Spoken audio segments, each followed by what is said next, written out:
Selamat siang, perkenalkan saya Kurnia Srikandi sebagai pembicara dari tim debat SMA Negeri 1 Siantan dengan mosi yang amat luar biasa pada hari ini, yang mana kami sangat tidak setuju dengan mosi perdebatan kita pada hari ini, yaitu Dewan ini berpendapat bahwa demokrasi Indonesia bobrok dan sulit diperbaiki kembali.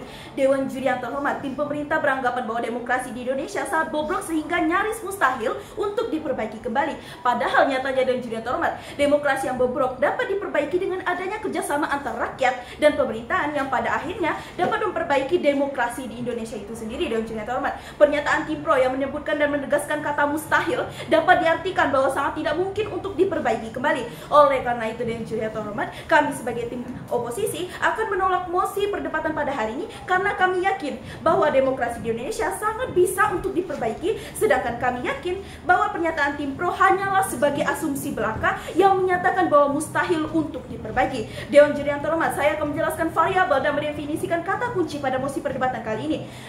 Definisi pertama Dewan juri yang terhormat, demokrasi Indonesia bobrok, yang mana hal ini dapat didefinisikan bahwa keadaan kebebasan berpendapat tanpa dipengaruhi pengaruh apapun Indonesia sudah sangat parah dan rusak. Dewan juri yang terhormat, definisi kedua, sulit untuk diperbaiki kembali, yang mana kata sulit untuk diperbaiki kembali dapat didefinisikan bahwa sudah rumit atau sangat susah untuk dibenahi ataupun diperbaiki. Dewan juri yang terhormat, demokrasi Indonesia bobrok dan sulit diperbaiki kembali merupakan opini atau asumsi yang mana hal ini masih belum bisa untuk dibenarkan. Demokrasi yang merupakan berpendapat tanpa pengaruh apapun masih sering berlangsung di Indonesia, seperti pemilihan kepala daerah maupun pemilihan umum dan presiden dan calon anggota legislatif. Hal ini dapat mendadakkan bahwa demokrasi di Indonesia masih sangat diutamakan di Indonesia, alias Indonesia tidak mentelantarkan demokrasi di Indonesia. Pemilu dan pilkada merupakan contoh dan sekaligus bukti bahwa Indonesia sangat mengedepankan demokrasi, bahwa Indonesia sendiri merupakan negara demokrasi. Bagaimana tim pemerintah dapat menyatakan bahwa Indonesia sangat bobrok dalam demokrasi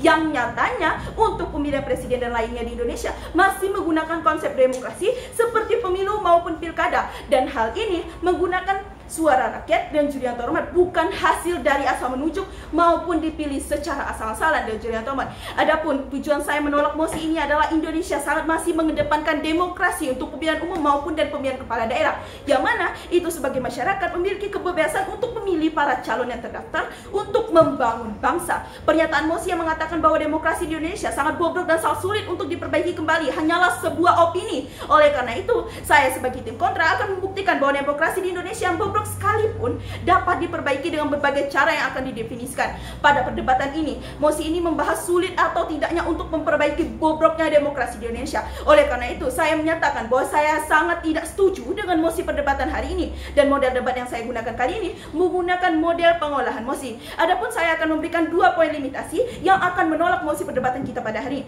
Poin pertama dan juri yang terhormat, demokrasi di Indonesia memiliki pendirian kuat sehingga tidak akan ada pengaruh dari eksternal yang akan mengganggu keberlangsungan demokrasi di Indonesia. Indonesia memiliki pendirian yang kuat sehingga tidak akan ada pengaruh dari eksternal, sehingga hal ini tidak akan mengganggu keberlangsungan demokrasi di Indonesia. Oleh karena itu, demokrasi di Indonesia masih sangat bisa untuk diperbaiki. Pada dasarnya di Indonesia banyak terdapat kaum intelektual sebagai agen perubahan yang dapat menyampaikan, mengekspresikan sikap, filsafat dan paham-paham intelektual kepada publik. Pandangan Tim Pro yang menyatakan bahwa demokrasi di Indonesia sangat bergantung pada partai politik dan Indonesia tidak memiliki pendirian. Opini tersebut dan juri yang terhormat merupakan hal yang sangat tidak bisa dibenarkan, karena pada akhirnya meskipun ada tantangan dari pengaruh eksternal seperti partai di Indonesia, namun Indonesia telah menunjukkan ketahanan dalam mempertahankan dan memperkuat sistem demokrasinya melalui reformasi dan adaptasi berkelanjutan seperti pemilu maupun pilkada. Tak hanya calon yang memiliki partai saja dan juri yang terhormat,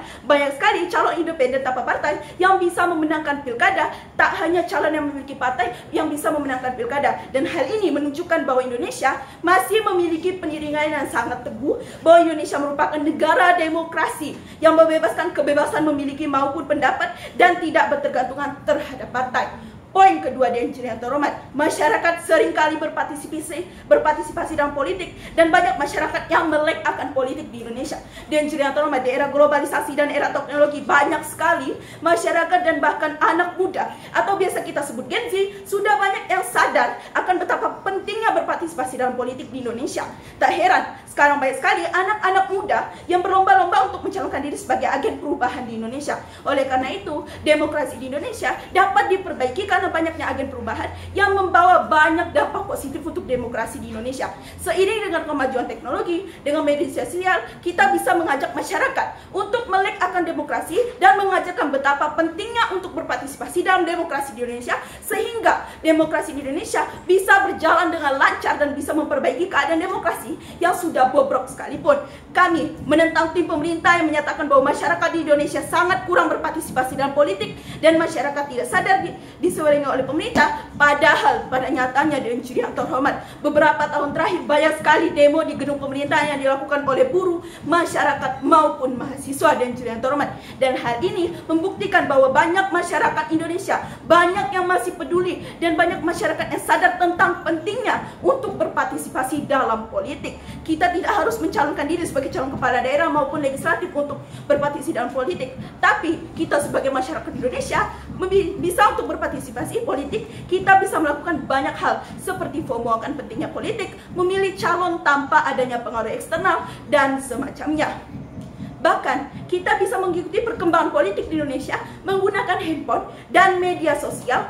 Tak heran banyak generasi muda yang sudah melek akan pentingnya untuk berpartisipasi dalam politik. Oleh karena itu, dan jurnalis terhormat, dalam perdebatan ini kami layak menang karena kami memiliki alasan yang jelas untuk menolak mosi ini dan memiliki bukti serta paparan yang sangat efektif dan sesuai untuk menolak mosi perdebatan kita pada hari ini. Saya tim kontra menegaskan kembali bahwa demokrasi Indonesia yang bobrok masih bisa untuk diperbaiki kembali. Mengingat dengan kemajuan teknologi, kita bisa mengajak seluruh masyarakat Indonesia untuk peduli demokrasi di Indonesia, serta mengajak masyarakat untuk memperbaiki demokrasi yang sudah bobrok sekalipun. Oleh karena itu, saya Kurniasih Grandi sebagai pembicara tim debat SMA Negeri 1 Siantan akan menolak penuh mosi perdebatan kita pada hari ini. Terima kasih.